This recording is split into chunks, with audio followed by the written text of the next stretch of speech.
Medina में एक आदमी का इंतकाल हो गया। इंतकाल के बाद जब उनको जनाजे के लिए उनको जब नहलाया जाने लगा, जब उनको मैयत को गुस्ल दिया जाने लगा, उनकी पीठ के ऊपर बड़े बड़े मोटे मोटे निशान पाए गए बोरे के। नहलाने वालों ने कहा ये तो बहुत बड़ी हस्ती थी, ये तो अल्लाह के नबी के अहले बैत में से थे, अल्लाह के रसूल के घर वालों में से थे, ये तो नबी के नवासे के बेटे थे। ऐ अल्लाह हम तेरी ही इबादत करते हैं और तुझ ही से मदद मांगते हैं। इतना बड़ा कमिटमेंट, इतना बड़ा वादा हम 5 टाइम की नमाज में, अगर सुन्नतों को साइड कर दो, अगर वितर की नमाज को साइड कर दो, सिर्फ फर्ज नमाजों की बात करो तो फजर से लेकर के ईशा तक 17 बार हम ये कमिटमेंट करते हैं। इय्याका नाबुदु, ऐ अल्लाह हमारा माबूद तू है, हमारा मुश्किल कुशा तू है, हमारा सहारा तू है, हमारी बिगड़ी बनाने वाला तू है, हमारे हालात को बदलने वाला तू है, हम बीमार हो जाएं तो शिफा देने वाला तू है, हम दुखों में पड़ जाएं हमारे दुखों को दूर करने वाला तू है। इय्याका नाबुदु व इय्याका नस्तईन, ऐ अल्लाह हम तेरी ही इबादत करते हैं और तुझ ही से मदद मांगते हैं। इस अकीदे को अल्लाह के नबी ने बच्चे बच्चे को सिखाया था। अब्दुल्लाह इब्ने अब्बास को देखो, 8-10 साल के बच्चे हैं वो, अल्लाह के प्यारे नबी के साथ ऊंटनी के ऊपर सवार हैं। 8-10 साल के बच्चे को अल्लाह के नबी तौहीद सिखाते हैं। ओ सीमांचल के मुसलमान हो, ओ मेरे शेरशाबादी भाइयों, आपने अपने बच्चों को तौहीद कब सिखाई थी, कब समझाई थी, कब बैठ करके उसको अल्लाह के बारे में बताया था, जरा गौर करो। अल्लाह के नबी अपने चचा के बेटे से कह रहे हैं, इब्ने अब्बास से कह रहे हैं, इज़ा सअलता फस्अलिल्लाह व इज़ा इस्तअनता फस्तईन बिल्लाह। ऐ मेरे बच्चे, जब भी तू सवाल करना, जब भी तू मदद मांगना, अल्लाह से मदद मांगना, अल्लाह के सिवा किसी और के आगे हाथ मत फैलाना। उसके बाद अल्लाह के नबी फरमाते हैं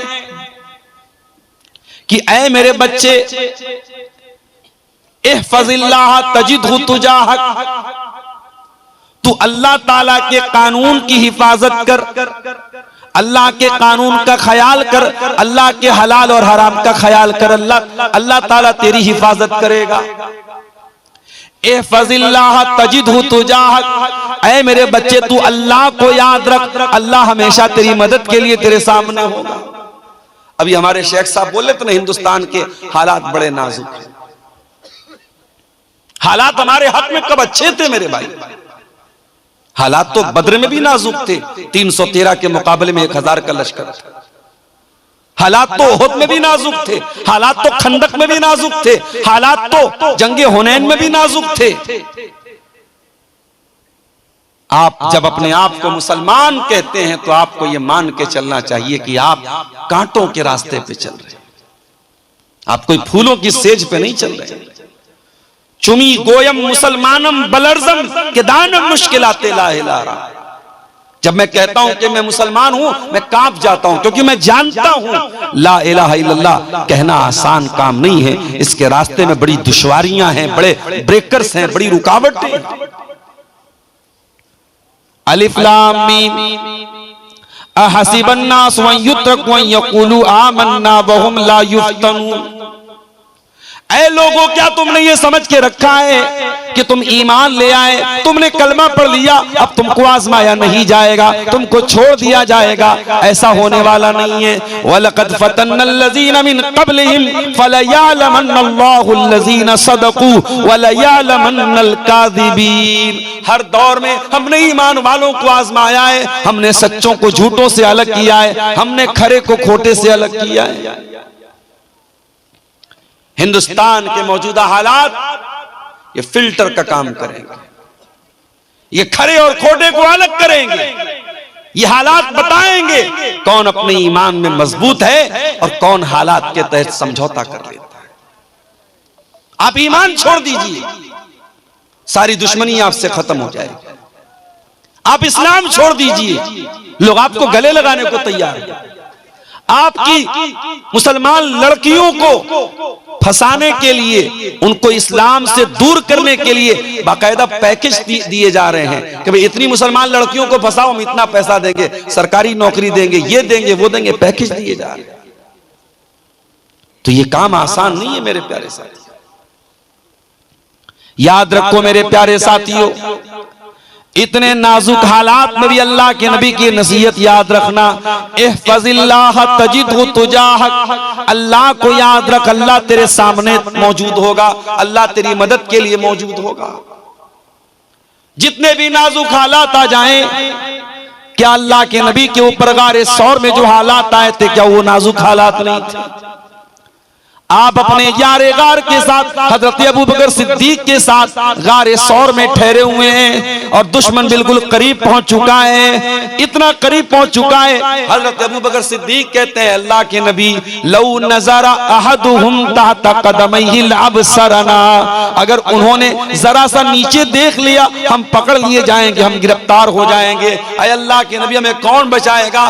आपने बड़े इत्मीनान से जवाब दिया, अय अबू बकर ला तहज़न इन्नल्लाह माना, अय अबू बकर डरो नहीं, अय अबू बकर घबराओ नहीं, अल्लाह हमारे साथ है, अल्लाह हमारे साथ है। हम अल्लाह के दीन के लिए निकले, अल्लाह के काम के लिए निकले, अल्लाह जरूर हमारी मदद करेगा।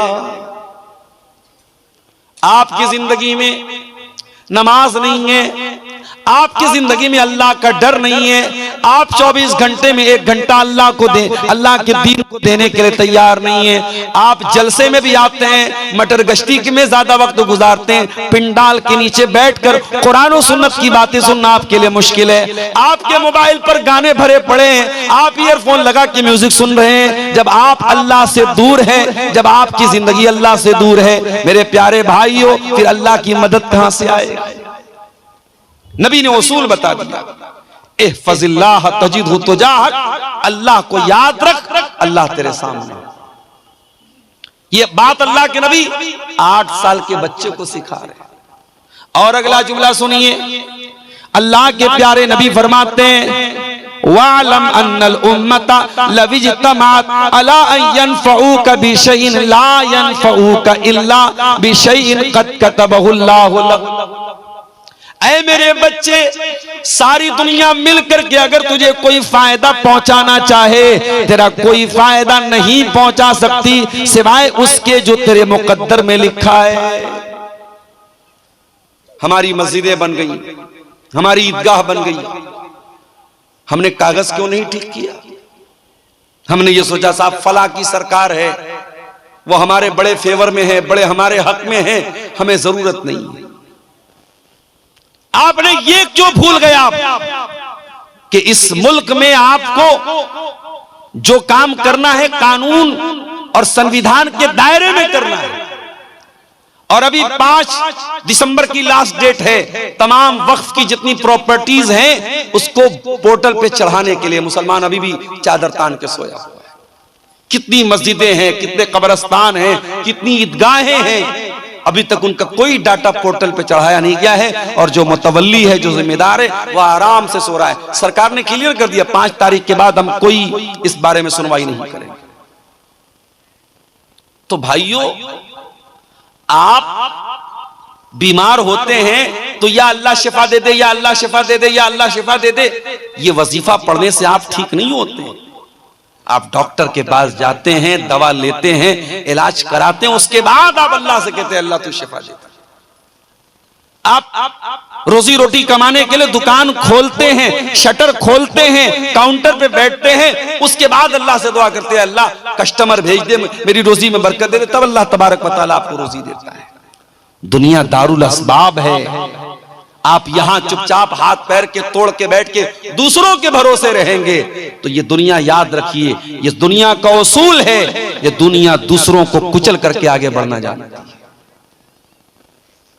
अल्लाह के नबी हमें एक उसूल बता रहे हैं कि अगर अल्लाह तबारक व तआला ने आपके मुकद्दर में कोई फायदा लिखा है तो दुनिया की कोई ताकत रोक नहीं सकती है। और सारी दुनिया मिल करके अगर आपको कोई नुकसान पहुंचाना चाहे, कुछ बिगाड़ना चाहे, ला यज़ुर्रुका इल्ला बिशैइन क़द कतबहुल्लाहु अलैक, आपका कोई नुकसान नहीं पहुंचा सकती आपको सिवाय उसके जो अल्लाह ने आपके मुकद्दर में लिखा है। आप अपनी मजबूती कर लीजिए, अपने हालात को ठीक कर लीजिए, अपनी तमाम चीजों को दुरुस्त कर लीजिए। उसके बाद भी अगर कोई इस मुल्क के नागरिकों को इस मुल्क से निकालने की बात करेगा तो फिर उसके बाद हम देखेंगे कि हमें कौन सा कदम उठाना है। जाहिर है कि हम इतने बुज़दिल और कमजोर भी नहीं है कि हमारी जानो माल और हमारी इज्जत व आबरू पर हमला हो और हम खामोश बैठे रहे। ये तो नहीं हो सकता। अल्लाह के प्यारे नबी सल्लल्लाहु अलैहि वसल्लम ने अगर कोई इंसान अपने सेल्फ डिफेंस में, अपनी आत्मरक्षा में अगर कोई लड़ते हुए मर जाए, अल्लाह के नबी ने उसे शहीद का दर्जा दिया। मन कुतिला दूना नफ्सिही फहुवा शहीद, मन कुतिला दूना मालिही फहुवा शहीद। जो अपने माल को बचाने के लिए अपनी जान की हिफाजत करते हुए अगर कत्ल हो जाए तो अल्लाह के नबी ने उसको शहीद का दर्जा दिया है। तो इस्लाम आपको बुज़दिली नहीं सिखाता है, माफ कीजिएगा। और ये जो कलमा हम पढ़ते हैं, कलमा तौहीद ला इलाहा इल्लल्लाह, ये कलमा भी हमें बहादुर बनाता है। इस कलमे को पढ़ने के बाद मेरे प्यारे भाइयों, इस कलमे पर डटे रहना है, जमे रहना है, हालात जैसे भी आ जाएं, इस कलमे से पीछे नहीं हटना है। जो पीछे हट जाए वो अपने ईमान की खैर बनाए, वो मुसलमान नहीं है। इन्नल्लज़ीना क़ालू रब्बुनल्लाह सुम्मा इस्तक़ामू ततनज़्ज़लु अलैहिमुल मलाइकतु अल्ला तख़ाफू वला तहज़नू व अबशिरू बिल जन्नतिल्लती कुन्तुम तुअदून। जो लोग अल्लाह को अपना रब मानते हैं और फिर उसके ऊपर डर जाते हैं, अल्लाह के फरिश्ते आकर के उनको तसल्ली देते हैं कि तुम डरो नहीं, तुम परेशान ना हो, अल्लाह की मदद तुम्हारे साथ है, तुम्हें गमगीन होने की कोई जरूरत नहीं है, तुम्हें परेशान होने की कोई जरूरत नहीं है। अगर दुनिया में तुम परेशान भी रहोगे, हलाक भी हो जाओगे, आखिरत में तुमको जन्नत मिलेगी, तुम्हें परेशान होने की कोई जरूरत नहीं है।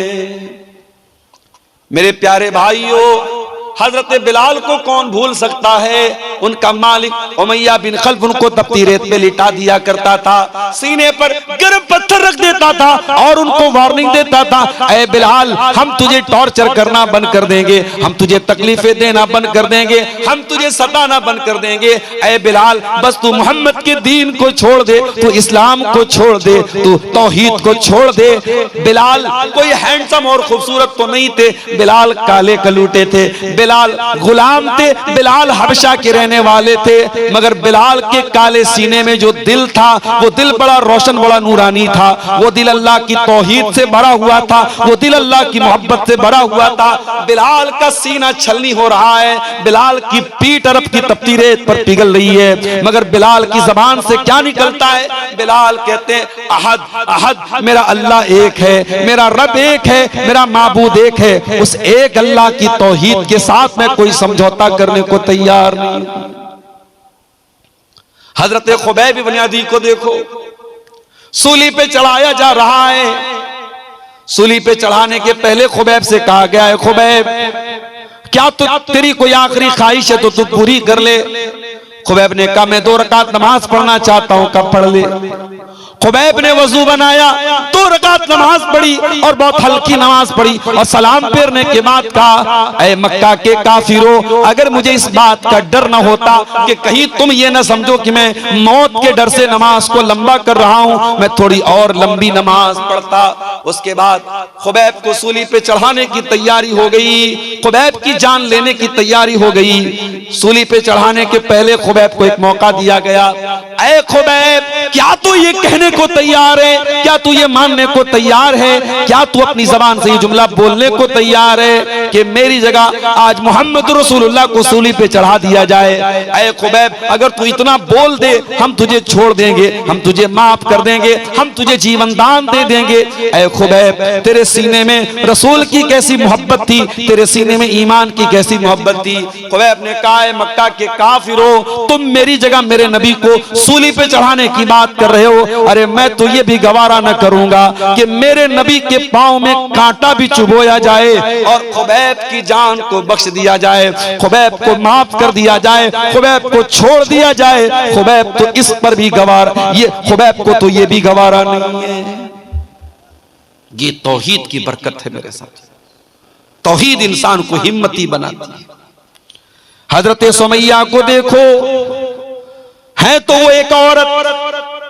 दुनिया वाले कहते हैं औरत बड़ी कमजोर होती है, औरत बड़ी जज्बाती होती है, औरत बड़ी नाजुक होती है। मैं कहता हूं अगर औरत ईमान वाली बन जाए, तौहीद वाली बन जाए, इस्लाम वाली बन जाए, ये पहाड़ों से ज्यादा मजबूत बन सकती है। सुमैया बूढ़ी हो चुकी हैं, जवान बेटा उनका अम्मार है और उनके शौहर यासिर हैं। बाप शौहर के सामने बीवी और माँ के सामने बेटे को ये धमकी दी जा रही है। अबू जहल ये धमकी देता है, ऐ सुमैया बिन्त खय्यात, अगर तूने इस्लाम न छोड़ा, अगर तूने मोहम्मद का दीन न छोड़ा, ऐ सुमैया हम तेरे बदन के कपड़े उतार देंगे, हम तुझे मादरजात नंगा कर देंगे, हम तुझे सर से पैर तक नंगा कर देंगे, निर्वस्त्र कर देंगे, तेरे बदन के कपड़े उतार देंगे। सुमैया बिन्त खय्यात इस्लाम छोड़ने को तैयार नहीं, तौहीद से समझौता करने को तैयार नहीं, मोहम्मद का दीन छोड़ने को तैयार नहीं।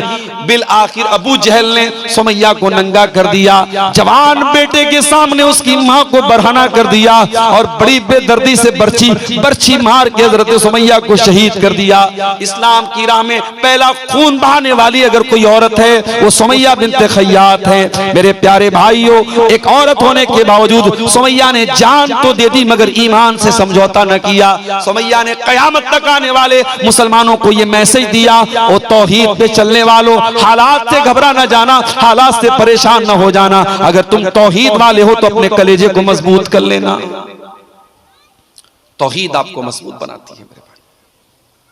तौहीद का मानने वाला एक अल्लाह को मानता है। ऐसा नहीं है नवंबर में उसका माबूद कोई और है, दिसंबर में कोई और है, जनवरी में कोई और है, फरवरी में कोई और है, गर्मी का देवता कोई और है, जाड़े का देवता कोई और है, दौलत कोई और दे रहा है, ताकत कोई और दे रहा है। ऐसा नहीं है।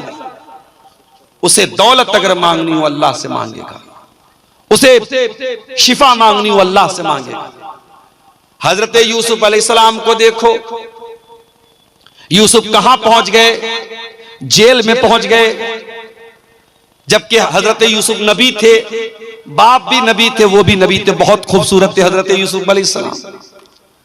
लेकिन हालात देखो मेरे भाइयों, बेकसूर होने के बावजूद, बेगुनाह होने के बावजूद यूसुफ अलैहिस्सलाम जेल की काल कोठरी में पहुंच गए। और ये मत समझना कि जेल में जब वो पहुंच गए तो उसको वो मुसीबत समझ रहे थे, वो खुद अल्लाह से दुआ मांग रहे थे, अल्लाह मुझको जेल में पहुंचा दे। क्यों दुआ मांग रहे थे? आओ उनकी दुआ पढ़ के सुना देता हूं। कितनी प्यारी दुआ करते हजरत यूसुफ अलैहिस्सलाम। कहते रब्बी सिजनु अहब्बु इलैया मिम्मा यदऊननी इलैहि। ऐ अल्लाह, ये औरतें, ये मिस्र की औरतें मुझसे गलत काम करवाना चाहती हैं। ऐ अल्लाह, ये अजीज मिस्र की बीवी मुझसे ज़िना करवाना चाहती है। ऐ अल्लाह, ये मुझसे गलत काम करवाना चाहते हैं। ऐ अल्लाह, रब्बी सिजनु अहब्बु इलैया मिम्मा यदऊननी इलैहि। ऐ अल्लाह, ये औरतें मुझसे जो काम करवाना चाहती हैं उससे बेहतर तो ये है, ऐ अल्लाह मुझे तू जेल की काल कोठरी में डाल दे। व इल्ला तसरिफ अन्नी कैदहुन्ना अस्बु इलैहिन्ना व अकुम मिनल जाहिलीन। और ऐ अल्लाह, अगर तूने इनकी चाल को नाकाम नहीं किया, अगर तूने इन औरतों की चाल को नहीं फेरा, ऐ अल्लाह मैं झुक जाऊंगा इनकी तरफ, मैं माइल हो जाऊंगा इनकी तरफ और मैं भी जाहिलों में से हो जाऊंगा। क्योंकि औरत की चाल से बचना बड़ा मुश्किल काम है, औरत के फरेब से बचना बहुत मुश्किल काम है। अगर यूसुफ अलैहिस्सलाम जैसे पैगंबर को इस बात का डर है कि औरत के फंदे में वो न फंस जाएं, तो आज के कमजोर ईमान वाले नौजवानों, आप अपने दामन को भी बहुत बचा के रखिए। जमाना बहुत नाजुक है, औरत का फितना बड़ी तेजी से समाज में फैल रहा है। मैं माफ कीजिए अगर हमारी माएं बहनें सुन रही हैं, मैं जब औरत का लफ्ज बोल रहा हूं तो कोई ये ना समझे कि मैं तमाम औरतों को जिम्मेदार करार दे रहा हूं इन हालात का, नहीं।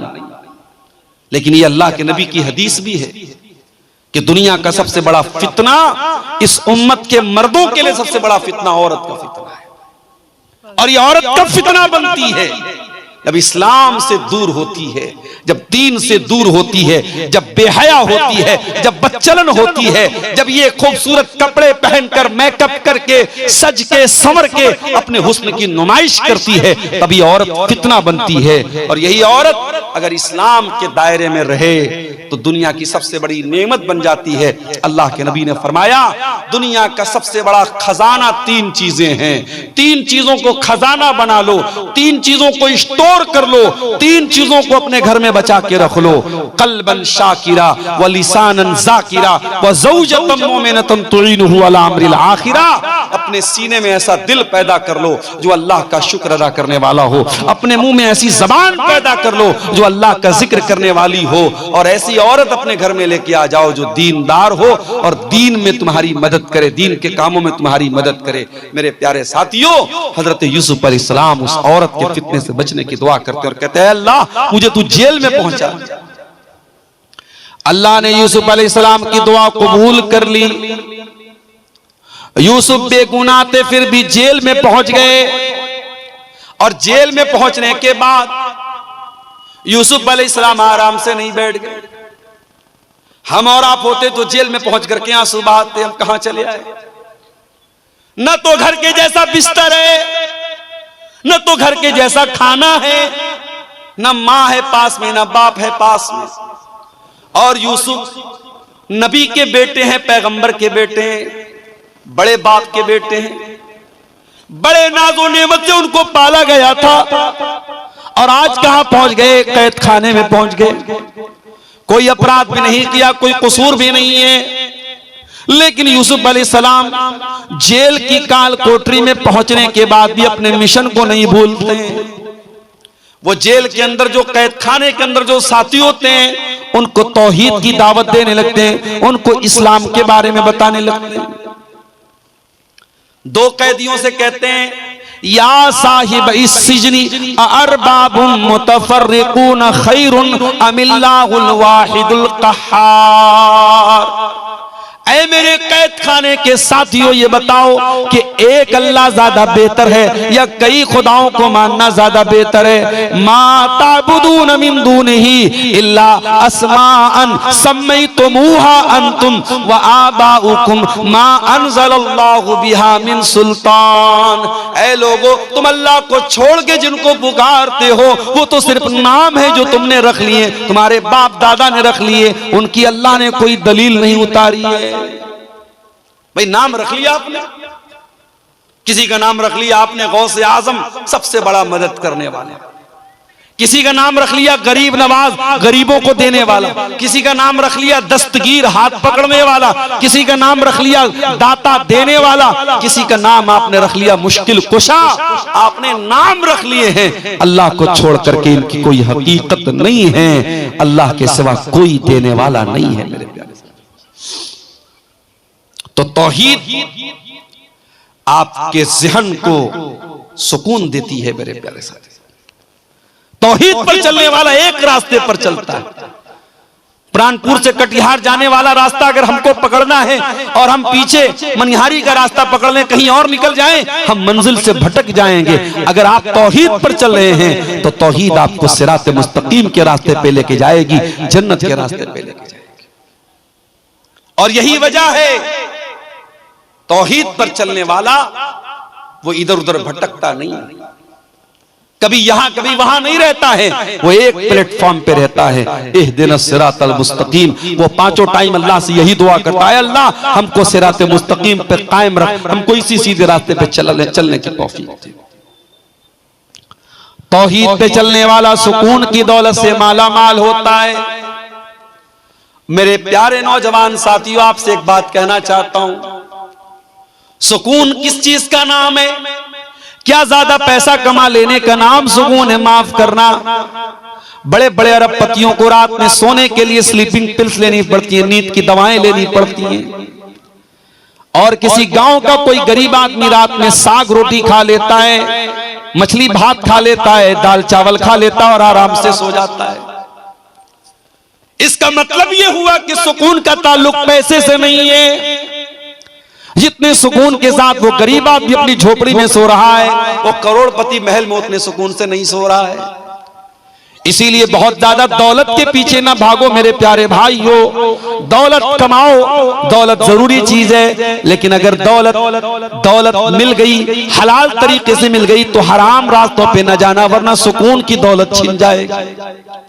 अल्लाह के प्यारे नबी बड़ी प्यारी बात इरशाद फरमाते हैं, लैसल गिना अन कसरतिल अरदी वलाकिन्नल गिना गिनन नफ्सी। अरे ज्यादा पैसा हो जाना, ज्यादा सामान हो जाना, ये दौलत नहीं है, ये मालदारी नहीं है। असल मालदारी है कि इंसान का दिल मालदार हो जाए, इंसान का नफ्स गनी हो जाए, इंसान दिल का मालदार हो जाए।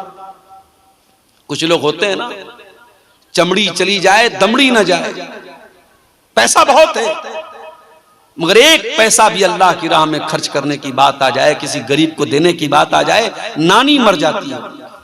चमड़ी चली जाए दमड़ी न जाए।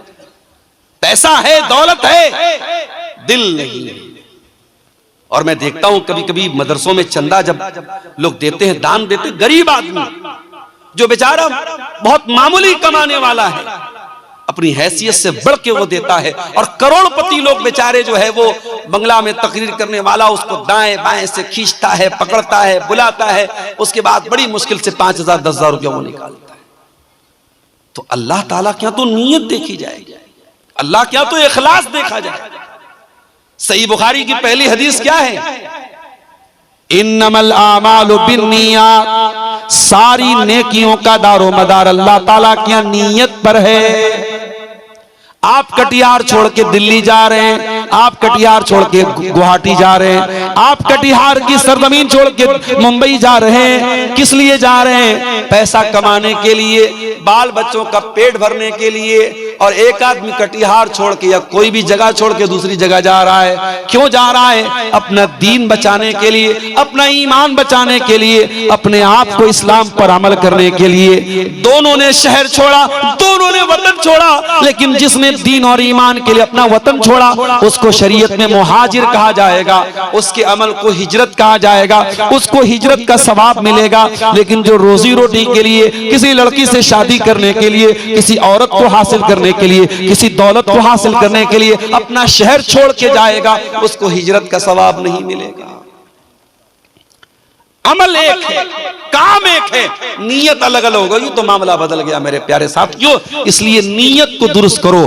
तौहीद आपकी नीयत को भी दुरुस्त करती है। अगर आपकी तौहीद पक्की होगी तो आप नमाज अल्लाह के लिए पढ़ेंगे, आप मदरसे में दान अल्लाह के लिए देंगे, आप गरीबों की मदद अल्लाह के लिए करेंगे, आप रोजा अल्लाह के लिए रखेंगे, आप हज करेंगे अल्लाह के लिए, आप ज़कात देंगे अल्लाह के लिए। अगर आपकी तौहीद पक्की है तो आपकी नीयत भी पक्की है।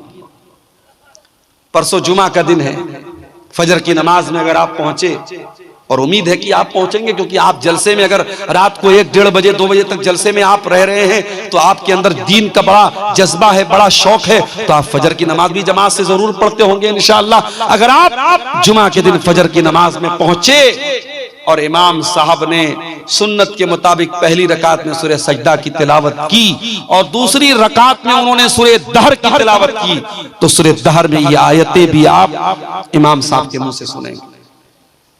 इन्नमा नुतिमुकुम लिवजहिल्लाह व युतिमून अत्ताम अला हुब्बिही मिस्कीनन व यतीमन व असीरा। अल्लाह के नेक बंदे गरीबों को खाना खिलाते हैं, यतीमों को खाना खिलाते हैं, कैदियों को खाना खिलाते हैं। इन्नमा नुतिमुकुम लिवजहिल्लाह। और जब वो गरीबों को खाना खिलाते हैं तो इसलिए नहीं खिलाते कि फोटो खींच लें उनका। हम लोग भी कहीं जाते हैं जलसों में, प्रोग्रामों में, तो अब ये सेल्फी लेने वाले जो हमारे नौजवान हैं वो दस्तरखान को भी जाके सेल्फी ले। मैं मना करता हूं, भैया मत फोटो मत लो। ऐसे ही लोग उलमा को बदनाम करते, उलमा खाते बहुत हैं, मौलवी खाता बहुत है। और जब ये कहो कि भाई अपने बच्चे को मौलवी बनाओ तो कहते हैं खाएगा कहां से। बड़ी अजीब बात है। ऐसे तो बोलेंगे मौलवी खाता बहुत है, और बच्चे को आलिम बनाने की बात कहो तो बोलेंगे खाएगा कहां से। तो दस्तरखान पर भी हमारे फोटो लिए जा रहे हैं। क्यों साहब? स्टेटस पे लगाएंगे। मोबाइल पे लगाएंगे, फेसबुक पे डालेंगे, अब्दुल गफ्फार साहब देसी मुर्गा खा रहा है? एक जगह जलसे में अपनी बेटी को लेके चला गया। ये यूट्यूबर लोग, अल्लाह इनको माफ करे, इनको थंबनेल लगाना भी नहीं आता। नेपाल में एक जलसे में अभी गया अपनी बच्ची को लेके, तो एक यूट्यूबर ने थंबनेल लगाया, अब्दुल गफ्फार सलवी अपनी बेटी को ले गया, जलसा में ले गया, तकरीर में ले गया। अरे भाई ले गए बोल दो भाई, क्या मतलब जबान ऐसी हो चुकी है कि वो समझ में नहीं आता कि उनको हिंदी में क्या लिखना चाहिए। तो खाना आदमी खा रहा है, उसका भी लोग फोटो ले रहे हैं। फोटो ठीक है, मैं उसको हराम नहीं मानता, लेकिन बिला वजह बिला जरूरत आप कम से कम उलमा को खाने के टाइम तो बख्श दो भाई। आदमी खाना खा रहा है, उसकी क्या पोजीशन है, किस हालत में वो मुंह बनाए हुए, आप उसी हालत में फोटो ले रहे हो। मैं बहुत सख्ती से मना करता हूं कि भाई फोटो कम से कम खाना खाने के टाइम तो फोटो। कई बार ऐसा होता है, जलसा तकरीर करके मुझे निकलना है, फौरन ट्रेन पकड़नी है, भागना है, मौलाना एक सेल्फी लेना है, मौलाना एक, अबे तुम्हारी सेल्फी के चक्कर में भाई मेरी ट्रेन छूट जाएगी। तो फोटो लेने का, सेल्फी लेने का बड़ा शौक है। तो बात ये किससे निकली? खाने से बात निकली। अल्लाह के नेक बंदे खाना खिलाते हैं गरीबों को, लेकिन जब खाना खिलाते हैं तो थैंक यू सुनने के लिए नहीं, जज़ाकल्लाह खैर सुनने के लिए नहीं, शुक्रिया सुनने के लिए नहीं। कहते इन्नमा नुतइमुकुम लिवजहिल्लाह, हम तुम्हें अल्लाह ताला की रजा के लिए खाना खिला रहे हैं। ला नुरीदु मिनकुम जज़ाअन वला शुकूरा, हमें तुमसे कोई बदला नहीं चाहिए, हमें तुमसे कोई शुक्रिया नहीं चाहिए। इन्ना नखाफु मिर रब्बिना यौमन अबूसन कमतरीरा, हम तो अल्लाह के अजाब से डरते हैं, हम तो कयामत के दिन से डरते हैं, और इसलिए हम तुमको खाना खिला रहे हैं। मेरे प्यारे भाइयों, तौहीद में मजबूत हो जाओगे तो नीयत भी अच्छी हो जाएगी। मदीना में एक आदमी का इंतकाल हो गया। इंतकाल के बाद जब उनको जनाजे के लिए उनको जब नहलाया जाने लगा, जब उनको मैयत को गुस्ल दिया जाने लगा, उनकी पीठ के ऊपर बड़े बड़े मोटे मोटे निशान पाए गए बोरे के। नहलाने वालों ने कहा ये तो बहुत बड़ी हस्ती थी, ये तो अल्लाह के नबी के अहले बैत में से थे, अल्लाह के रसूल के घर वालों में से थे, ये तो नबी के नवासे के बेटे थे। नवासे के बेटे को क्या बोलेंगे? हमारे यहाँ पर नवासा बोलते हैं। आप क्या क्या बोलते हैं? पर नवासा ही बोलते हैं। नबी के पर नवासे हैं, ये नवासे के बेटे हैं। अली इब्ने हुसैन उनका नाम था। उनको गुस्ल दिया जा रहा है और पीठ पर मोटे मोटे बोरे के निशान। नहलाने वालों ने लोगों से पूछा क्या मामला है, इनकी पीठ पर ये निशानात कैसे हैं? बात उड़ते उड़ते मदीना में फैल गई।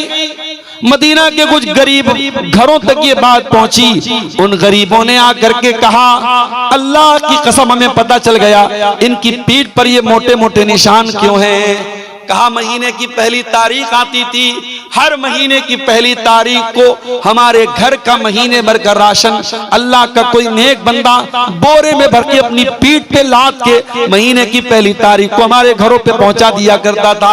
रात के सन्नाटे में वो आता था, हमें पता भी नहीं चलता था वो अनाज लाने वाला कौन है, वो राशन लाने वाला कौन है। और ऐसा एक नहीं कई परिवारों के साथ ऐसा हो रहा था, कई फैमिली के साथ ऐसा हो रहा था। आज अली बिन हुसैन की पीठ पर पाए जाने वाले इन निशानों ने उनकी छुपी हुई नेकी को आम कर दिया। जिस नेकी को उन्होंने जिंदगी भर छुपा करके रखा, आज उनकी नेकी दुनिया के सामने आ गई और दुनिया को पता चल गया कि मदीना के उन गरीब परिवारों को खाना पहुंचाने वाला, राशन पहुंचाने वाला और अनाज पहुंचाने वाला कोई और नहीं, नबी के अहले बैत का एक फर्द था, अली बिन हुसैन।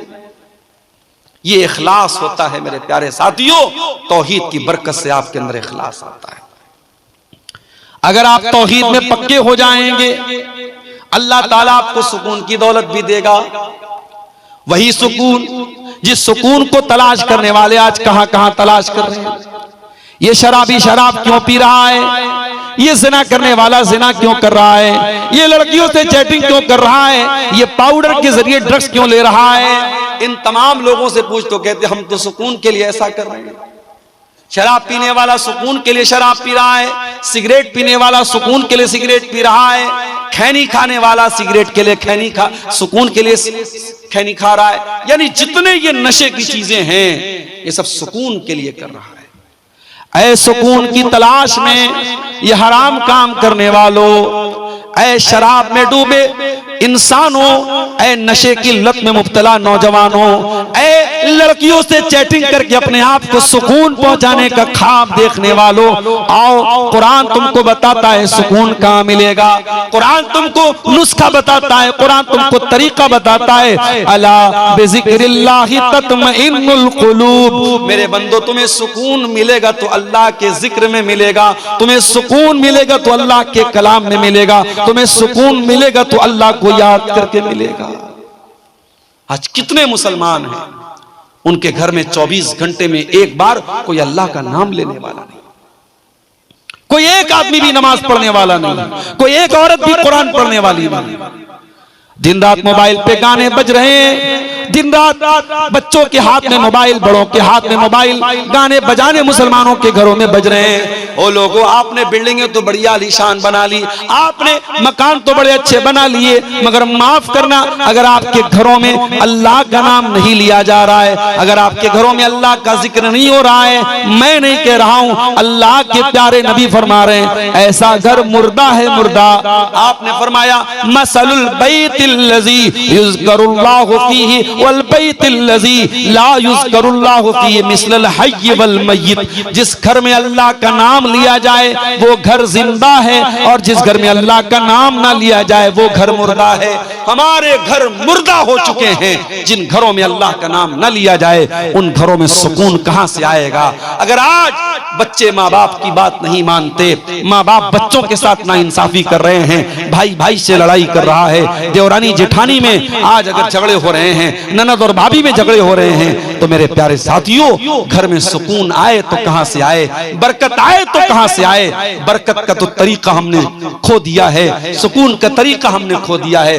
कुरान कहता है अला बिज़िक्रिल्लाहि तत्मइन्नुल कुलूब, आओ अल्लाह के जिक्र से तुमको सुकून मिलेगा।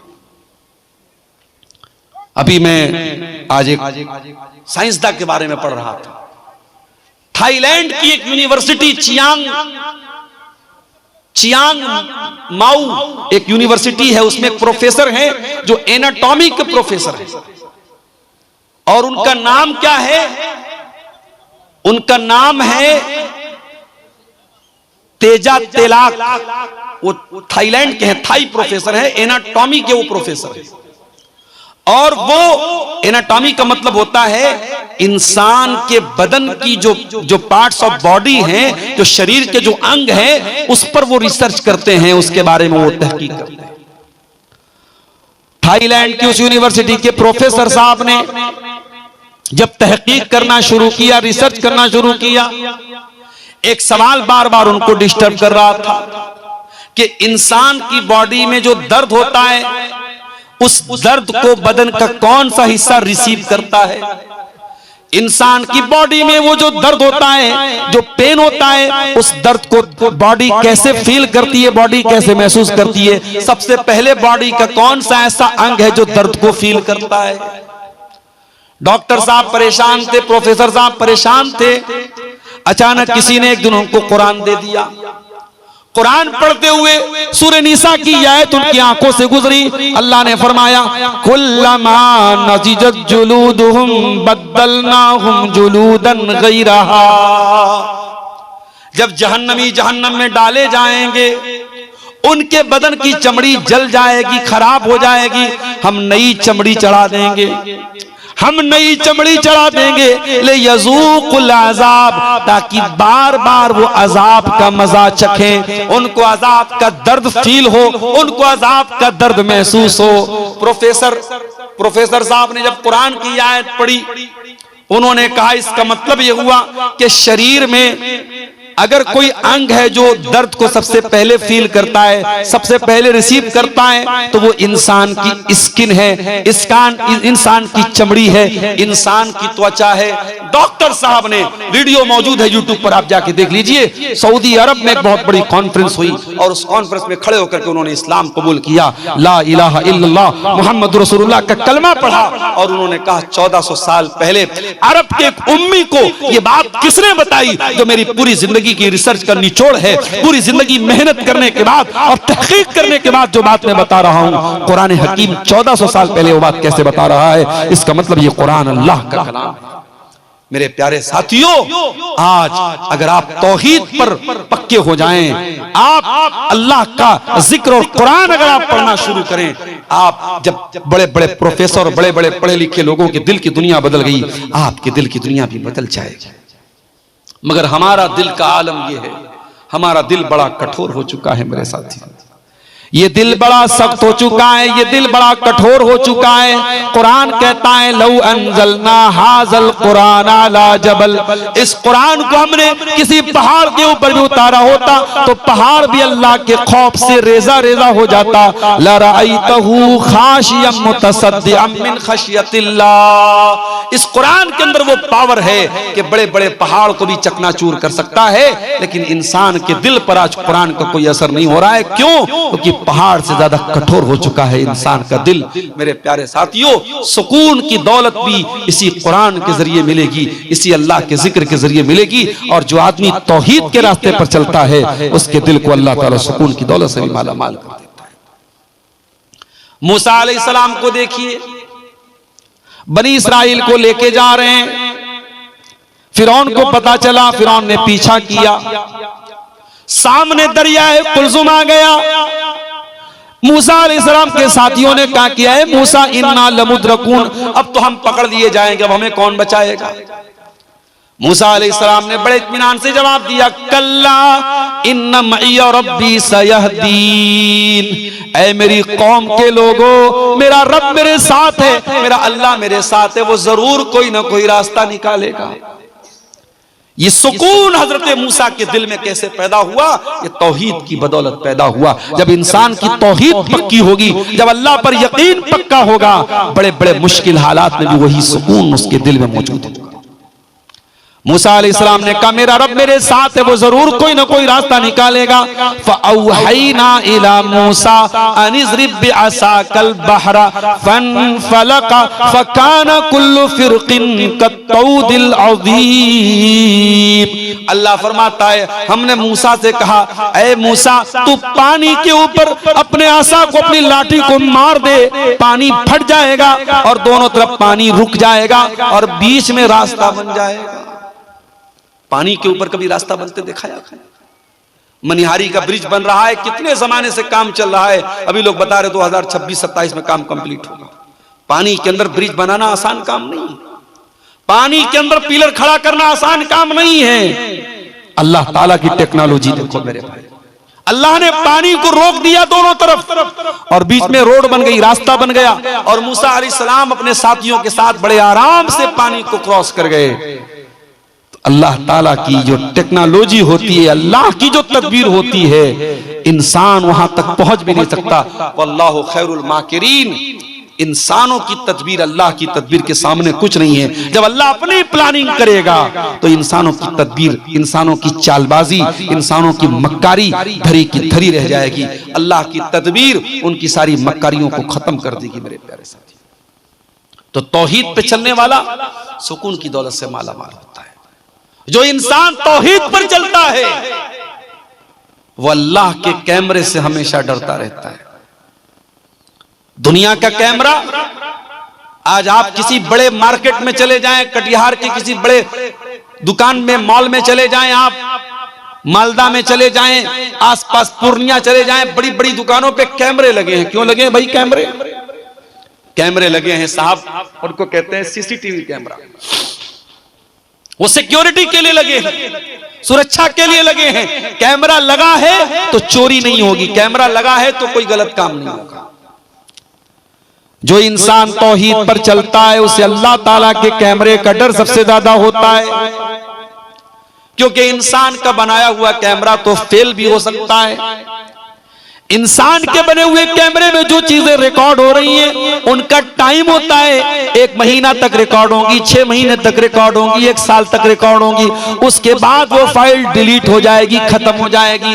लेकिन अल्लाह ताला का जो कैमरा चल रहा है, फरमाया व इन्ना अलैकुम लहाफिज़ीन किरामन कातिबीन यालमूना मा तफअलून। मेरे बंदो, हमने तुम्हारे आमाल को रिकॉर्ड करने के लिए फरिश्तों को लगा दिया है, वो तुम्हारी एक एक एक्टिविटी को रिकॉर्ड कर रहे हैं, और जो कुछ तुम कर रहे हो मेरे फरिश्ते रिकॉर्ड कर रहे हैं। और फरिश्तों की जो ये रिकॉर्डिंग हो रही है, ये डिलीट होने वाली नहीं है, ये बंद होने वाली नहीं है मेरे प्यारे साथी। जो इंसान तौहीद पे चलता है उसे अल्लाह की पकड़ का डर होता है कि अल्लाह ताला से बच के कहां जाएंगे। यही वजह है हजरत लुकमान अपने बच्चे से कहते हैं, या बुनैया इन्नहा इन तकुम मिस्काला हब्बतिन मिन खरदल, ऐ मेरे बच्चे, अगर एक राई के दाने के बराबर भी कोई चीज होगी, फतकुन फी सखरा, और किसी चट्टान के अंदर वो चीज छुपी हुई होगी, औ फी समा, आसमानों में कहीं होगी, औ फिल अर्ज़ी, या जमीन पे कहीं होगी, याति बिहल्लाह, अल्लाह ताला राई के दाने के बराबर चीज को भी सामने ले आए। अल्लाह के नबी के पास एक सहाबी आए, कहा अल्लाह के रसूल, मेरे कुछ गुलाम हैं, मेरे साथ बदतमीजी करते हैं, मैं कभी कभी मार देता हूं, बुरा भला कह देता हूं। अय अल्लाह के रसूल, क्या मेरी पकड़ होगी अल्लाह के यहां? अपने गुलामों को अगर मार दिया, पीट दिया, बुरा भला कह दिया, क्या मेरी पकड़ होगी अल्लाह के यहां? अल्लाह के नबी ने कुरान की आयत पढ़ी, वनज़उल मवाज़ीनल क़िस्त लियौमिल क़ियामह, हम कयामत के दिन इंसाफ का तराजू रखेंगे, फला तुज़लमु नफ्सुन शैया, और कयामत के दिन अल्लाह के तराजू पर किसी के साथ कोई अन्याय नहीं होगा। व इन काना मिस्काला हब्बतिन मिन खरदलिन अतैना बिहा, और एक राई के दाने के बराबर भी अगर तुम्हारा कोई अमल होगा, अल्लाह के तराजू पर सामने आ जाएगा। व कफा बिना हासिबीन, मेरे बंदो, जब हम हिसाब लेंगे तो पूरा पूरा लेंगे।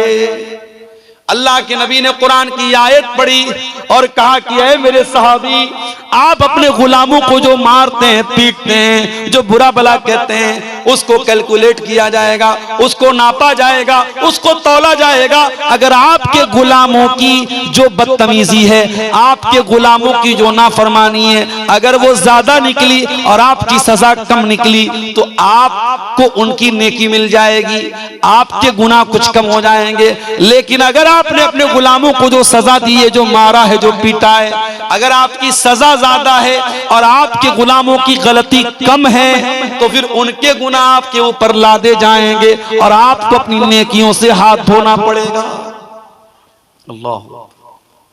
सहाबी एक कोने में जाके रोने लगे, बड़ी देर तक रोते रहे, आंसू बहाते रहे, और रोते हुए कहने लगे, अल्लाह के नबी, इन्नी उशहिदुका अला अन्नहुम अहरार, अय अल्लाह के नबी, इतना बड़ा खतरा मैं मोल नहीं ले सकता, अपने गुलामों को मैं मार रहा हूं, पीट रहा हूं, अगर इसके बदले कयामत के दिन मुझे उनके गुनाह मेरे ऊपर लाद दिए जाएं और मेरी नेकियों से मुझे हाथ धोना पड़े, मैं इतना बड़ा रिस्क नहीं ले सकता, मैं इतना बड़ा खतरा मोल नहीं ले सकता। अय अल्लाह के नबी, मैं आपको गवाह बना के कहता हूं, मैं अपने सारे गुलामों को आजाद कर रहा हूं। अल्लाह अकबर। ये होती है तौहीद की बरकत। जब इंसान तौहीद पे चलता है, उसके दिल में अल्लाह का डर होता है कि मुझे अल्लाह को हिसाब देना है। और जब तौहीद पर नहीं चलता है, जब अल्लाह का कोई डर नहीं होता है, तो चोर बन जाता है, बेईमान बन जाता है, करप्ट बन जाता है, भ्रष्टाचारी बन जाता है। मेरे प्यारे साथियों, हजरत अब्दुल्लाह इब्न उमर को देखो, सफर में जा रहे हैं, प्यास लगी, भूख लगी, एक चरवाहा उनको मिला, देखा चरवाहे के साथ बकरियां बहुत सारी हैं, कहा कि है मेरे भाई, किसी बकरी का दूध पिला दे, मैं कीमत दे देता हूं, पैसा दे देता हूं। चरवाहा बोला कि नहीं, ये बकरियां मेरी नहीं है, मेरे मालिक की है, मुझे सिर्फ बकरी चराने को बोला गया है, मैं किसी बकरी का दूध आपको नहीं पिला सकता। अब्दुल्लाह इब्न उमर को बड़ी हैरत है, ये चरवाहा आदमी है, गुलाम है, इसको इतनी अकल है, इतना शऊर है कि मैंने बकरी का दूध मांगा, ये नहीं दे रहा है, कह रहा है मेरे मालिक की बकरी है। उन्होंने आजमाने के लिए, उसका इम्तिहान लेने के लिए कहा, ऐ चरवाहे, एक काम कर, तू अपनी बकरियों में से एक बकरी मुझको दे दे, मैं तुझको उसकी कीमत दे देता हूं। मालिक पूछे तो बता देना कि बकरी को भेड़िया लेके चला गया, भेड़िया आया तो एक बकरी को लेके चला गया। मालिक तुझे कोई सजा नहीं देगा और तुझे पैसे भी मिल जाएंगे, तेरा भी काम बन जाएगा, मेरा भी काम बन जाएगा। मैं बकरी का दूध दो लूंगा, जरूरत पड़ी तो ज़बा कर लूंगा, मेरा भी फायदा तेरा भी फायदा। चरवाहे ने कहा बहुत अच्छे, बहुत अच्छे, बहुत अच्छा ऑफर पेश किया आपने। अब्दुल्लाह इब्न उमर, आपका ऑफर बुरा नहीं, आपका ऑफर बहुत अच्छा है, आप भी खुश, मैं भी खुश, मालिक भी खुश। बस मुझे एक सवाल का जवाब दे दीजिए, फ़अैन अल्लाह, अल्लाह को क्या जवाब दूंगा?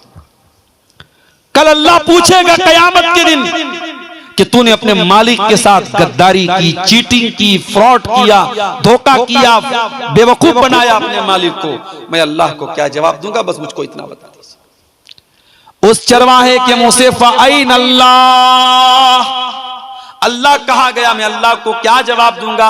ये सुनकर के अब्दुल्लाह बिन उमर रोने लगे, आंखों से आंसू जारी हो गए। पूछा तेरा मालिक कौन है? मदीना आए, मालिक का पता लगाया और मालिक को कीमत दे करके उस गुलाम को आजाद कर दिया। और आजाद करने के टाइम उस गुलाम से कहा, ऐ चरवाहे, ऐ कल तक तू गुलाम रहने वाला इंसान, आज इस तरह एक जुमले ने तुझको दुनिया की गुलामी से बचा लिया है और मुझे उम्मीद है कल कयामत की जहन्नम की आग से भी तुझे ये जुमला बचा लेगा। अल्लाह अकबर। अल्लाह का ये डर तौहीद जब दिल में होगी तब पैदा होगा मेरे साथ। जब आप तौहीद के पक्के होंगे तो अल्लाह का ये डर आपके दिल में पैदा हो जाएगा। हजरत उमर को देखो, गश्त लगा रहे हैं अपने दौरे हुकूमत में, दुनिया आराम से सोती है और उमर फारूक आम लोगों का कपड़ा पहन के गश्त लगाते हैं पूरे इलाके में, पूरे मदीना में। कौन भूखा है, कौन प्यासा है, कौन परेशान है, लोगों की मदद करते हैं। हजरत उमर का गुजर एक मकान के पास से होता है, अंदर से एक औरत की आवाज आती है। औरत अपनी बच्ची से कह रही है, अपनी बेटी से कह रही है, ऐ बेटी सुबह दूध बेचने जाना है, उठ करके तू दूध में पानी मिला दे। बेटी कहती अम्मी जान, क्या आपने अमीरुल मोमिनीन का ऑर्डर नहीं सुना? क्या हजरत उमर का हुक्म आपने नहीं सुना कि दूध में पानी मिलाना अपराध और जुर्म है? अम्मी जान, आप कानून की खिलाफ वर्जी कैसे कर सकती हैं? मां ने कहा बेटा, रात का सन्नाटा है, उमर आराम से अपने घर में लेटे होंगे, उमर कहां यहां देख रहे हैं, तू उठ करके दूध में पानी मिला। बेटी ने कहा अम्मी जान, उमर ला यराना फरब्बु उमर यराना, अगर उमर हमको नहीं देख रहे कोई बात नहीं, उमर का रब तो हमको देख रहा है। अम्मी जान, कल कयामत के दिन अल्लाह ताला पूछेगा, जब उमर का रब पूछेगा कि तूने दूध में पानी मिला करके फ्रॉड क्यों किया, धोखा क्यों किया, तूने लोगों को असली दूध के नाम पे मिलावटी दूध क्यों बेचा?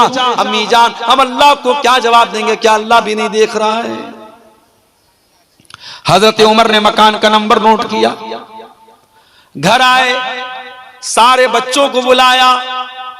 ऐ मेरे बच्चों, मैंने एक लड़की की आवाज सुनी है, मैं नहीं जानता वो कितनी खूबसूरत है, मैं नहीं जानता उसका खानदान कैसा है, मैं नहीं जानता उसकी बिरादरी कैसी है, मैं इतना जानता हूं वो लड़की दीनदार है, वो लड़की अल्लाह से डरने वाली है, वो लड़की बहुत मुत्तकी और परहेजगार है और मैं उस लड़की को अपने घर की बहू बनाना चाहता हूं। क्या तुम में से कोई उस लड़की से शादी करने को तैयार है? हजरत उमर के एक बेटे, उनका नाम आसिम था, उन्होंने कहा कि अब्बा जान, मैं शादी करने को तैयार। अल्लाह अकबर।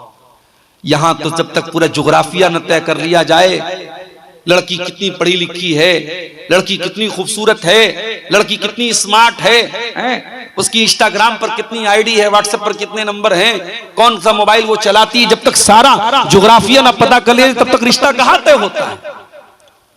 और आज जो हमारे घरों में जो बिगाड़ है मेरे प्यारे साथी, उसकी एक बहुत बड़ी वजह, ये बुनियाद हमारी खराब है। हमारी माए बहनें जब रिश्ता देखने जाती हैं, वो खूबसूरती देखती हैं, वो माल देखती हैं, वो जहेज देखती हैं, दीनदारी कौन देखता है मेरे साथ? दीनदार बच्चियां घरों में बैठी हैं, कोई रिश्ता पूछने वाला नहीं है। अगर उनकी शक्ल सूरत कुछ कम है, कुछ 19 है, कुछ रंग सांवला है, बहुत दीनदार है, बहुत अच्छी है, बहुत नमाजी है, बहुत इल्म वाली है, उनके रिश्ते अच्छे नहीं मिल रहे हैं। और जो बदचलन भी है, बेहया भी है, बेशरम भी है, लेकिन खूबसूरत है, उसके रिश्ते फौरन मिल जाते हैं। मेरे प्यारे भाइयों, जब आपने खूबसूरती को मेयार बनाया है, जब आपने रंग को मेयार बनाया है, जब आपने हुस्न को मेयार बनाया है और दीन को साइड रख दिया है, तो फिर रोते क्यों हो? फिर रोने की क्या जरूरत है? आपने जो बोया है वही काट रहे हो। जब आपने खूबसूरत बहू लाए हैं आप, अच्छा बहू आई, 1 साल के बाद मां बाप कहते हैं हमारा बेटा तो हमारे हाथ से निकल गया। जरा बहू के कमरे में जाके देखो, बहू के कमरे में जो बेड है वो किसने दिया? ससुर ने दिया। अलमारी किसने दी? ससुराल से मिली। आपका बेटा जिस फ्रिज का पानी पी रहा है वो कहां से आई? ससुराल से आई। आपका बेटा जिस बुलेट पे घूम रहा है वो बुलेट कहां से आई? ससुराल से आई। गाड़ी ससुराल की, मसेरी ससुराल की, फ्रिज ससुराल की, अलमारी ससुराल की। जब तमाम आपके बेटे के कमरे में जो चीजें भरी हैं वो ससुराल की मिली हुई हैं, तो आज आप ये शिकायत क्यों कर रहे हैं कि हमारा बेटा हमारी बात कम मानता है, अपने सास ससुर की बात ज्यादा मानता है? अरे भाई, तो सही तो कर रहा है। आपका बेटा नमक हलाल कर रहा है, नमक हराम नहीं है। वो जिसका नमक खा रहा है उसका गुण गा रहा है। जहां से वो उसने सामान हासिल किया है और पूरे कमरे में जहां का सामान भरा है, उन्हीं की वो तारीफ कर रहा है और उन्हीं के कसीदे पढ़ रहा है। मेरे प्यारे साथियों, शादी ब्याह पे भी आज हमने ऐसी रस्मों रिवाज की ऐसी चादर चढ़ा दी है। आज मैं बार बार तकरीरों में ये बात कहता हूं, आज हमने निकाह को मुश्किल बना दिया है। आज एक गरीब आदमी अपने लड़का लड़की की शादी करना चाहे, दुनिया भर के मसले हैं। लड़की की शादी है तो जहेज का इंतजाम करना है और इसी तरीके से जेवर का इंतजाम करना है, 500 बारातियों का इंतजाम करना है, और लड़के की शादी है तो उसमें भी इतने का खाना होना ही चाहिए। अब आपके शेरशाबादियों में कभी मैं किसी शादी में शामिल नहीं हुआ। हमारे बनारस में एक जमाने में लोग घरों में दावत कर लेते थे, अब साहब शादी हॉल में दावत होती है। हैदराबाद में मैं गया, वहां लोगों ने बताया कि शादी हॉल में दावत होती है और 7 तरीके के 8 तरीके के खाने जब तक न हो तब तक दावत मुकम्मल नहीं होती। कश्मीर में मैं गया, कश्मीर में शादी के मौके पर 19 तरीके के गोश्त बनते हैं और तब जाकर के शादी मुकम्मल होती है। आपने शादी को इतना मुश्किल बनाया है और जिना 500 रुपये में और 200 रुपये में हो रहा है। मेरे प्यारे साथियों, जब आप हलाल को मुश्किल करेंगे, हराम आम हो जाएगा। मेरे नबी ने निकाह को इतना आसान बनाया था, इतना आसान बनाया था। लड़की का अगर वली राजी है और लड़का राजी है, 2 गवाहों ने आकर के उनके सामने लड़के ने कबूल कर लिया, और महर में अगर कोई रुपया पैसा नहीं था, अगर लड़के को कुरान की कुछ आयतें भी याद है और उसने इसी को महर बना दिया कि मैं अपनी होने वाली बीवी को कुरान की आयतें सिखा दूंगा, यही महर बन गया। और ऐसा भी निकाह हुआ है नबी के दौर में। मेरे प्यारे साथियों, जब आप निकाह को मुश्किल बनाएंगे, जिना आसान होगा। और आज जिना आसान हो चुका है और आम हो चुका है, और वो गुनाह जिसके बारे में कुरान कहता है वला तक़रबुज़ ज़िना, तुम जिना के करीब भी मत जाना। आज शायद कोई घर बचा हो, कोई गांव बचा हो, कोई खानदान बचा हो जहां इस गुनाह की आग की लपटें न पहुंच चुकी हो। जो इस्लाम की नजर में तीसरा बड़ा गुनाह था, शिर्क के बाद और कत्ल के बाद जो टॉप क्राइम है, जो इस्लाम की नजर में तीसरा बड़ा गुनाह है, आज मुसलमानों की बस्तियों में, मुसलमानों के गांव में, मुसलमानों के इलाकों में जिना आम हो रहा है। मेरे प्यारे साथियों, और हालात यहां तक पहुंच चुके हैं कि अब मुसलमान लड़कियों का ताल्लुक गैर मुस्लिम लड़कों के साथ भी हो रहा है। यहां तक हालात पहुंच चुके हैं। मेरे प्यारे साथियों, जब आप तौहीद के पक्के होंगे, आपके दिल में अल्लाह का डर होगा, तो आप जिना से भी अपने आप को बचाएंगे, आप अपनी शर्मगाह की भी हिफाजत करेंगे, एक औरत अपनी आबरू की भी हिफाजत करेगी। आप देखिए, वो चरवाहा जो अपने मालिक के साथ वफादार था और अल्लाह से डरने वाला था, उसने कहा कि अगर मैं अपने मालिक को धोखा दे दूं तो अल्लाह को क्या जवाब दूंगा। और अब्दुल्लाह इब्न उमर रज़ी अल्लाह तआला अन्हु उसको आजाद कर दिया। और वो लड़की जो माँ के सामने ये कहती है, अगर उमर देखने वाला नहीं है तो उमर का रब देख रहा है, और उस लड़की को हजरत उमर अपने घर की बहू बनाते हैं। और बाद में उसी लड़की की औलाद में से एक इंसान पैदा होते हैं जिनका नाम उमर बिन अब्दुल अजीज रहमतुल्लाह अलैह है, जिनको उमर सानी कहा जाता है। मेरे प्यारे साथियों, तौहीद के इस अकीदे में पक्के हो जाइए, तौहीद को मजबूत कीजिए। जब आप तौहीद के पक्के होंगे तो आप देखेंगे आपका अखलाक भी ठीक हो रहा है, आपका कैरेक्टर भी दुरुस्त हो रहा है, आपके सुलूक पर भी उसका असर पड़ रहा है। मेरे प्यारे भाइयों, आज दुनिया की अदालतें आप जाके देखें, अदालतों में अपराधी अपने आप को बचाने के लिए एड़ी चोटी का जोर लगाता है, वकील को खरीद लेता है, जज को खरीद लेता है, पुलिस को खरीद लेता है। लेकिन नबी के दौर में अदालत में अपराधी आता है, गामिदी औरत आती है और आकर के कहती है इन्नी असब्तु ज़िना, ऐ अल्लाह के नबी मैंने ज़िना किया है, मैं शादीशुदा औरत हूँ, मैंने ज़िना किया है, मुझे मालूम है। शादीशुदा अगर ज़िना कर ले उसकी सजा इस्लाम में पत्थरों से मार मार के खत्म कर देना है। ऐ अल्लाह के नबी मैंने बहुत बड़ा गुनाह कर लिया है, मुझे पाक कर दीजिए, मुझे दुनिया में सजा दे दीजिए ताकि आखिरत में मुझे ज़िना की सजा न झेलनी पड़े। अल्लाह के नबी ने पहले तो टालने की कोशिश की, आपने कहा ले जाओ इसको, क्या बक रही है ये, जाने दो इसको। उस औरत ने कहा अल्लाह के नबी इन्नी लहुबला, मैं पेट से हूं, मेरे पेट में हमल भी है, बच्चा भी है, मैं झूठ नहीं बोल रही हूं, मुझे सजा दे दीजिए ज़िना की। आपने कहा ठीक है जाओ, जब बच्चा जन्म ले ले, जब बच्चा पैदा हो जाए तब तुम मेरे पास आना। आपने 9 महीने का टाइम अपराधी को दे दिया। अपराधी भाग सकता है, बच सकता है। अल्लाह के नबी भी शायद भूल चुके होंगे, सहाबा भी शायद भूल चुके होंगे। 9 महीने के बाद बच्चा पैदा होता है, औरत उस बच्चे को गोद में लेकर के आती है। ऐ अल्लाह के नबी शायद आप भूल गए, मैं गामिदी हूं, मैं वही औरत हूं जो 9 महीने पहले आपके पास आई थी। ऐ अल्लाह के नबी मुझको ज़िना की सजा दे दीजिए, मुझको पाक कर दीजिए। आपने फरमाया नहीं नहीं, अभी बच्चा बहुत छोटा है, माँ का दूध पी रहा है, जाओ जब ये बच्चा रोटी खाने लगे तब तुम मेरे पास आना।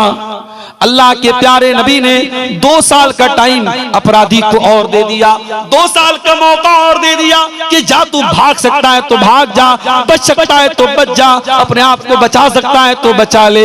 ओ लोगों, वो कौन सी ताकत थी, वो कौन सी कुव्वत थी। 2 साल के बाद जब बच्चा रोटी खाने लगता है, वो औरत अपने बच्चे को गोद में लेकर के आती है, बच्चे के हाथ में रोटी का टुकड़ा है, बच्चा रोटी खा रहा है। ऐ अल्लाह के नबी मेरा बच्चा दूध छोड़ चुका है, मेरा बच्चा रोटी खाने लगा। ऐ अल्लाह के नबी अब तो मुझे ज़िना की सजा दे दीजिए। आपने जमीन में गड्ढा खुदवाया, औरत का आधा धड़ जमीन में गाड़ा गया।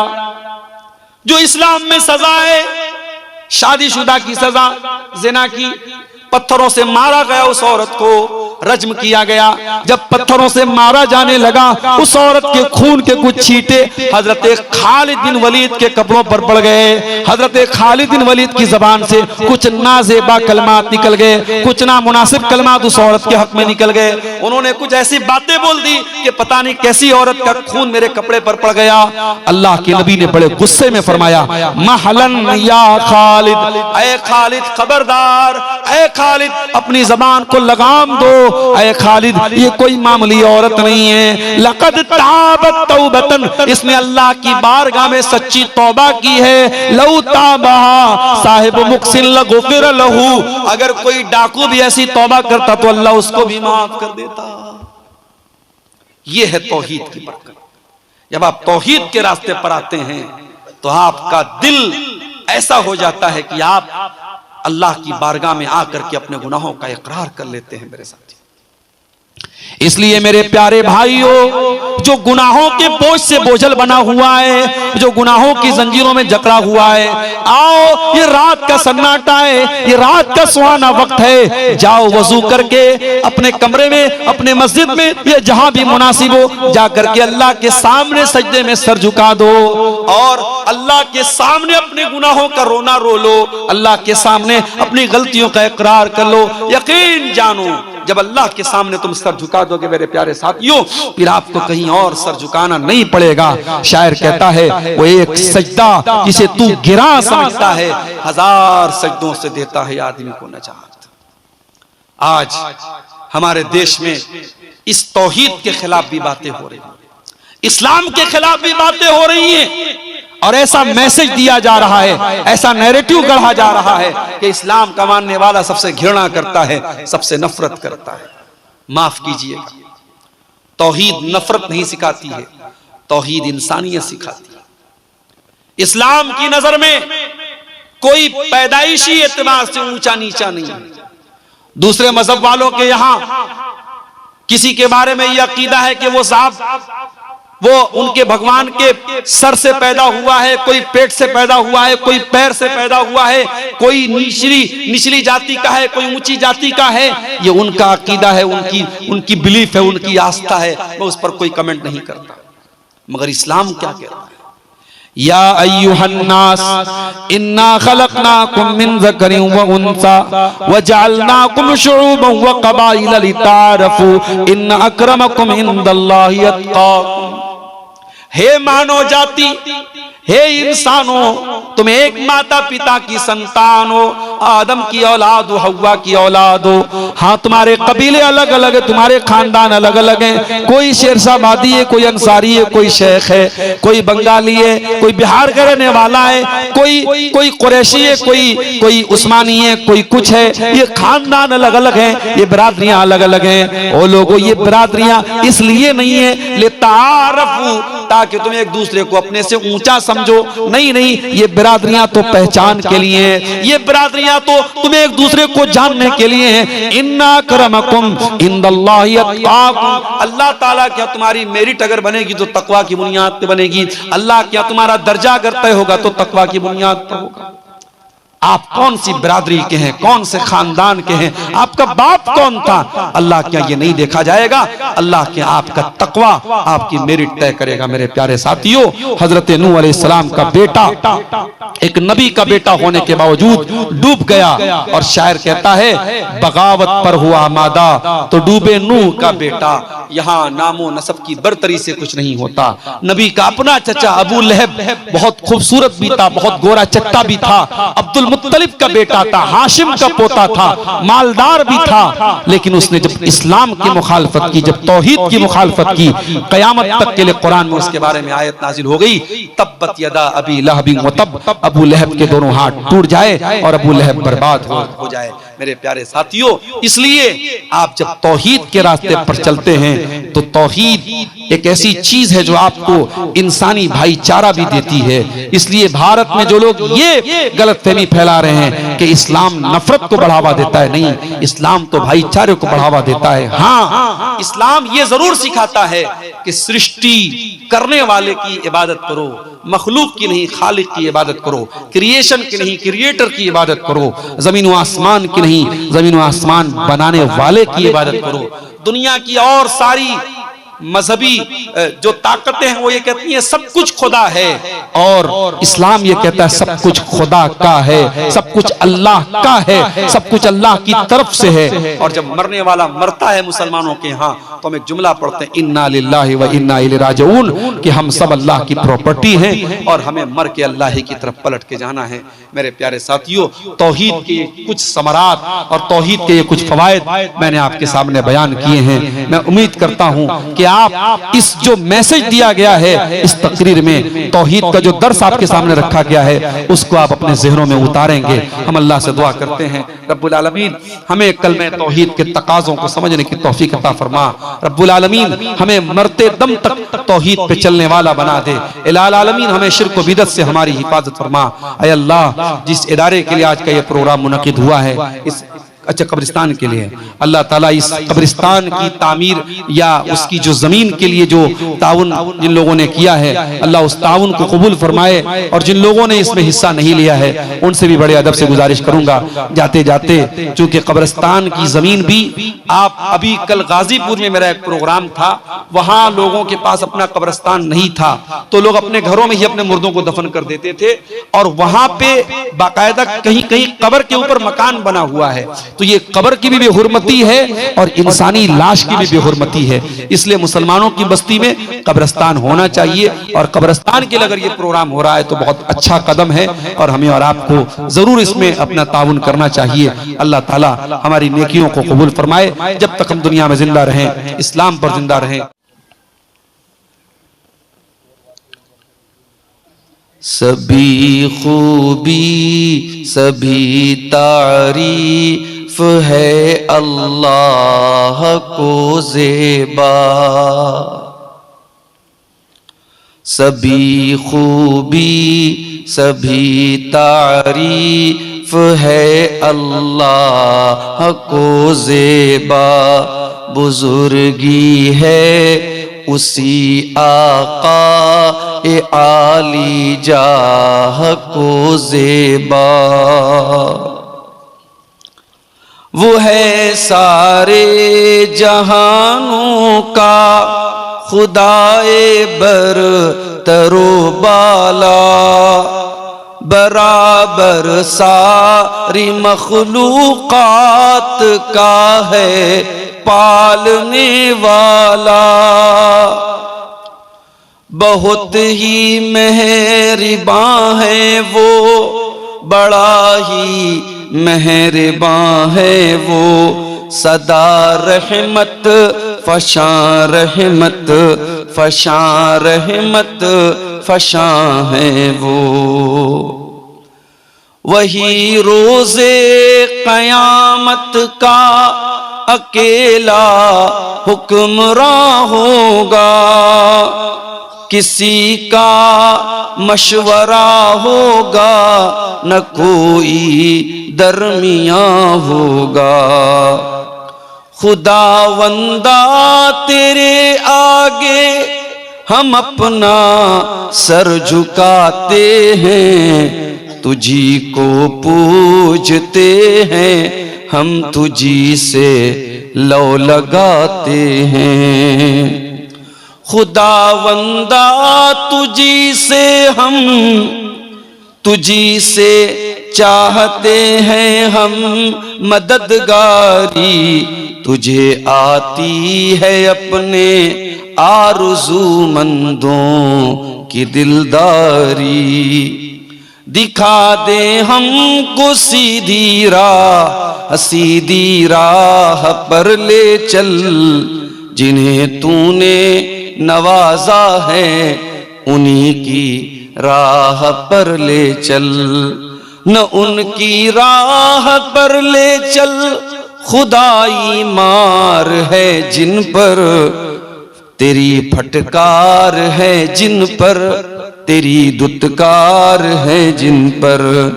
न उनकी राह पर ले चल, भटक कर रह गए हैं जो। मुलम्मा की तरह चमके चमक कर रह गए हैं जो। सदर मोहतरम, उलमाए किराम, मोहतरम बुजुर्गों, नौजवान साथियों, माँओं और बहनों, प्यारे बच्चों,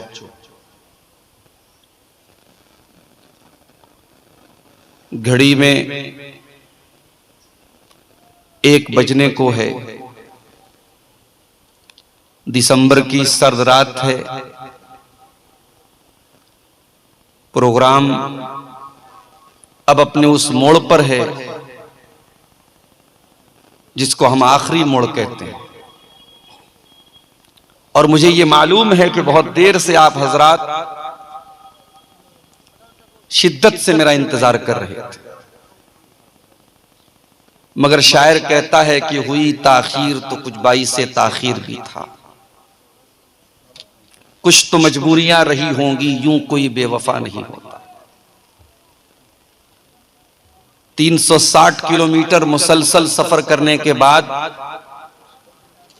एक गिलास पानी पिए बगैर आपके सामने स्टेज पर आके मैं बैठ गया, सिर्फ इसलिए कि बार बार फोन पर यह बात आ रही थी कि भाई लोग भाग रहे हैं, लोग जा रहे हैं